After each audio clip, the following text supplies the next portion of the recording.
बघा, जो पूर्ण महाराष्ट्र आजपर्यंत म्हणतोय आणि महाराष्ट्र पाहतोय की या महाराष्ट्रामध्ये जातीवादाचं राजकारण जे आहे, असं सगळेजण म्हणतात की माननीय शरद पवार जींपासून हे सुरू झालं आहे महाराष्ट्रामध्ये. पूर्वी असं राजकारण नव्हतं आणि त्याचाच वारसा घेऊन आमच्या ह्या सोकाळ नेत्या आदरणीय सुप्रियाताई या पद्धतीने जातीवादाच्या मानसिकतेवर शिक्कामोर्तब करतायत.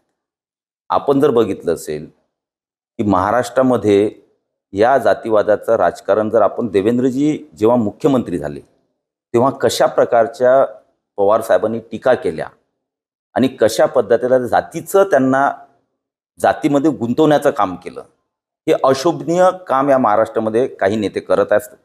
परंतु देवेंद्रजींचं नेतृत्व व्हिजनरी नेतृत्व आहे आणि सर्व लोकांना सर्व समाजांना सोबत घेऊन चालणारं नेतृत्व आहे. त्यामुळे देवेंद्रजी जर कितीही टीका केली तर त्यांचं नेतृत्व हे फुलत जाणार आहे. आणि म्हणून देवेंद्रजी तुमचे बैर नहीं, शिंदेजी तुमचे बैर नहीं और देवेंद्रजी तुम्हारी खैर नहीं, या प्रकारचं खालच्या दर्जाचं आपण आपल्या मानसिकतेचं प्रदर्शन करणे अयोग्य आहे. आणि जितना देवेंद्रजी पे तुम वार करोगे उतना ही देवेंद्रजी का नेतृत्व निखरते जाएगा और उतने ही लोग उन्हें चाहने वालों की संख्या और बढ़ते जाएंगी. उन्होंने ध्यान में रखना.